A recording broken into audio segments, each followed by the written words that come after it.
Hello दोस्तों, कैसे हैं आप सब लोग और कैसी चल रही है आप लोगों की तैयारी। दोस्तों, आज हम लोग बात करेंगे हमारी माइक्रो इकोनॉमिक्स के लिए कौन कौन सी वो बुक्स हो सकती हैं जिनमें हमें बहुत ज्यादा हेल्प मिले। यानी आप में से काफी सारे लोग ऐसे हैं जो ये सोचते हैं या पूछते भी हैं मुझसे कि सर, जो आप पढ़ाते हो तो आप कौन कौन सी बुक्स को फॉलो करते हो, या आपने अपनी अभी तक की इकोनॉमिक्स की लाइफ में कौन कौन सी बुक्स को पढ़ा हुआ है जहां से आपको इतनी नॉलेज मिली है। देखिए, जो हमारी अल्फा सीरीज चल रही है, उस अल्फा सीरीज में आप सबको पता है हम लोग कंप्लीट माइक्रो इकोनॉमिक्स आप लोगों को आपके प्यारे यूट्यूब चैनल फेमिकॉन क्लासेस पर आपको प्रोवाइड कर रहे हैं। अगर आप अपने चैनल को सब्सक्राइब नहीं करा तो अभी करिए, लाइक करिए, शेयर करिए एंड डेफिनेट सी बात है गाइस, प्लीज प्लीज कमेंट जरूर दीजिएगा। यानी जो कमेंट सेक्शन है वहां पे आप अपना फीडबैक जरूर दो हमें, जिससे कि हम लोग और इंप्रूवमेंट करें अपने काम में। तो दोस्तों, माइक्रो इकोनॉमिक्स की ये वो बुक्स हैं जो बहुत ज्यादा हेल्पफुल हैं आप लोगों के लिए, और आपकी जो भी प्रिपरेशन है उसमें इन सब बुक्स का काफी बड़ा योगदान रहेगा। ठीक है, और अगर आप ये देखें हमारे भारत में जितने भी लोग हैं जो इकोनॉमिक्स को पढ़ा रहे हैं, वो इन्हीं बुक्स को फॉलो करते हैं। उनकी जो इकोनॉमिक्स है इन बुक से बाहर नहीं जाती। आप लोगों को बहुत बार लगता है कि सर, कि आप जो पढ़ा रहे हो वो कहाँ से मिलेगा, वो हम कहाँ से पढ़ सकते हैं।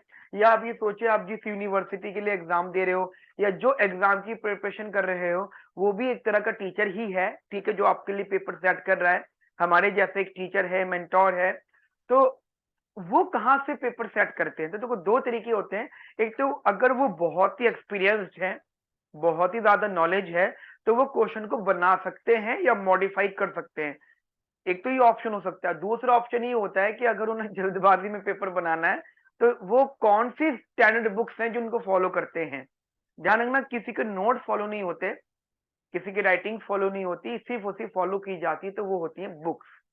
ठीक है, तो मैं उन्हीं बुक्स के बारे में बात करूंगा, जो books all over India reputed है, चलती हैं, और हर एक टीचर उन बुक्स को यूज करता है।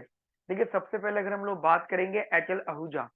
अगर आप अपनी प्रिपरेशन में बिल्कुल शुरुआत कर रहे हो, ठीक है, बिल्कुल इनिशियल हो, और आप कहते हो सर हमें बिल्कुल माइक्रो इकोनॉमिक्स इनिशियल से पढ़नी है, हमें कुछ भी नहीं पता इकोनॉमिक्स के बारे में, या आप कह सकते हो आफ्टर ट्वेल्थ, एकदम ट्वेल्थ के बाद आप माइक्रो को पढ़ रहे हो, ठीक है, तो आपके लिए एचएल आहूजा बहुत ही बढ़िया बुक साबित होगी। ये बिल्कुल इनिशियल है, बिल्कुल शुरुआती वाली। ये ध्यान रखना, फॉर बेसिक्स है। अच्छा, ये काफी बड़ी बुक है, काफी हैवी बुक है, मतलब हैवी है, बहुत बड़ी है, इसमें काफी सारे पेजेस है। तो अब वो आपका टैलेंट होना चाहिए कि क्या पूरी बुक पढ़नी है, नहीं, ऐसा नहीं है।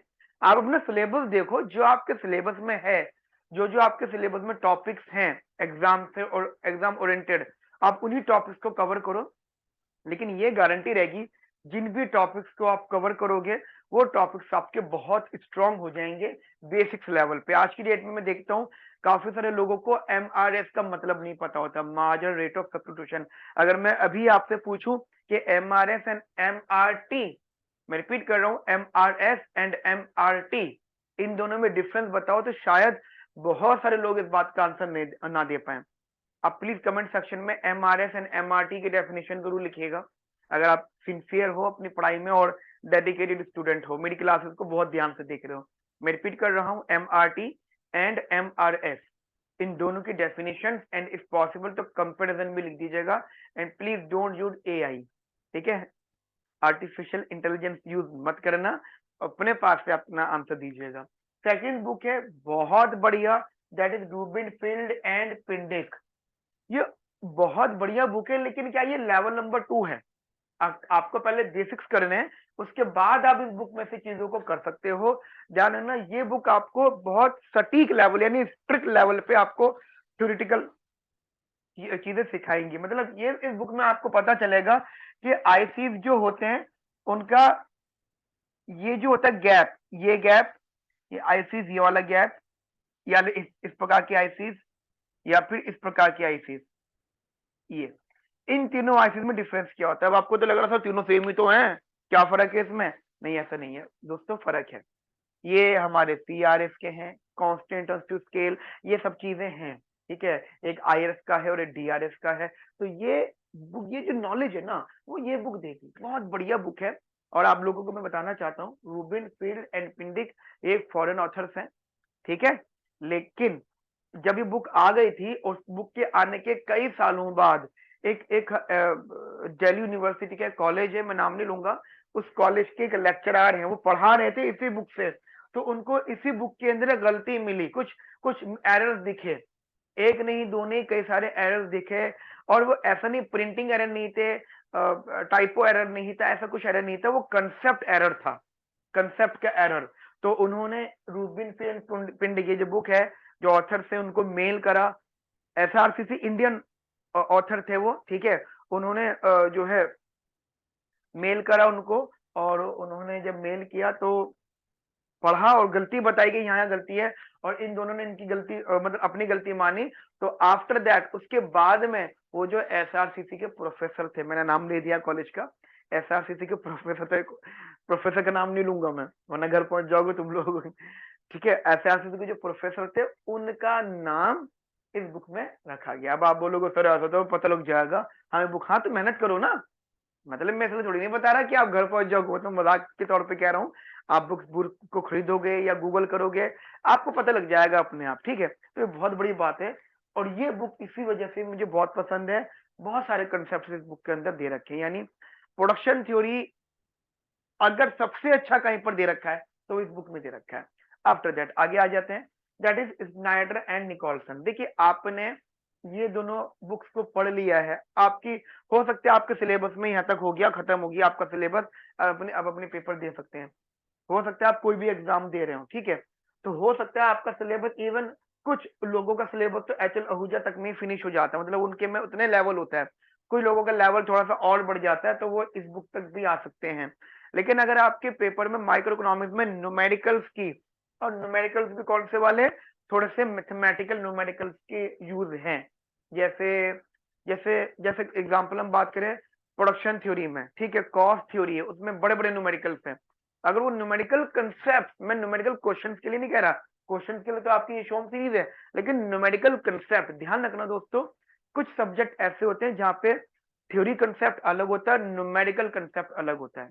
मैं रिपीट कर रहा हूँ, कुछ कुछ सब्जेक्ट ऐसे होते हैं जहाँ पे थ्योरी कंसेप्ट अलग होता है, न्यूमेरिक कंसेप्ट अलग होता है।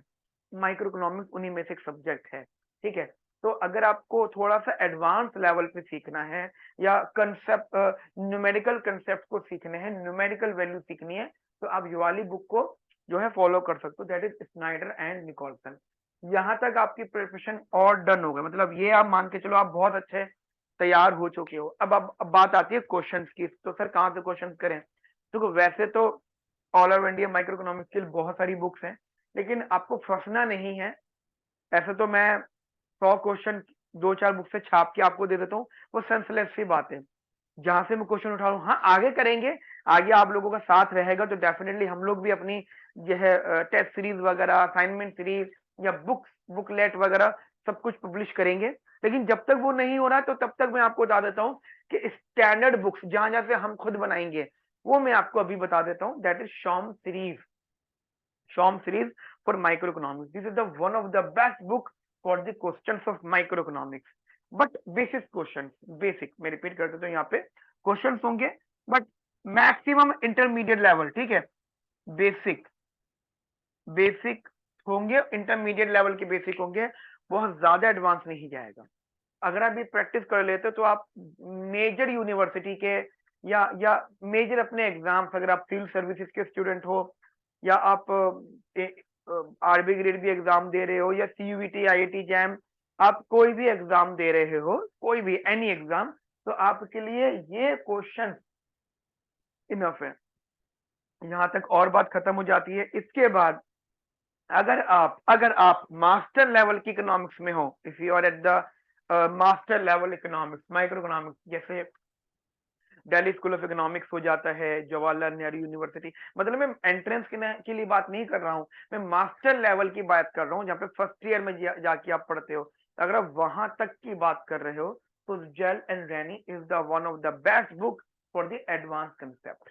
ध्यान रखना, इस बुक के अंदर ये जो बेसिक्स नाम लिए थे, इन्हीं टॉपिक का रिपीटेशन मिलेगा आपको। लेकिन क्या होगा, ये टॉपिक जो होंगे ये एडवांस होंगे। कैसे होंगे दोस्तों? ये एडवांस, यानी आप देखो कि यार जरूरत से ज्यादा ही चीजें खींच रही है, जैसे च्युइंगम तो च्युइंगम खींचे जा रहे हैं, खींचे जा रहे हैं, खींचे जा रहे हैं, ये वही है, ये वही है। जहां यहाँ पे आपका एक चैप्टर के अंदर 3 टॉपिक कवर हो जाएंगी, इसमें इसमें मतलब इसमें तो चलो थ्योरी बहुत ज्यादा है इसलिए इसकी लेंथ ज्यादा है, बट एक्चुअल कंसेप्ट तो इतना सही है। यहाँ पे एक टॉपिक का पूरा चैप्टर है, जैसे प्रोडक्शन अलग पूरा चैप्टर है, दुनिया भर की बातें वहां पर है, ठीक है। तो ये चीज आप देखिएगा, this are the one of the best book from my side दोस्तों, ठीक है। मेरे हिसाब से काफी अच्छी बुक्स हैं ये, और अगर आप इनको तैयार करते हो तो आपकी प्रिपरेशन काफी अच्छी हो सकती है। हमारी जो अल्फा सीरीज चल रही है आपके प्यारे यूट्यूब चैनल पर सेमिकॉन क्लासेस पर, उसको भी आप प्लीज प्लीज फोकस करिएगा। जितनी बातें हम आपको बता रहे हैं वो सारी बातें आप प्लीज उस पर ध्यान से देखिएगा, ठीक है। चलिए मिलते हैं नेक्स्ट सेशन में। Have nice day, thank you, bye, take care.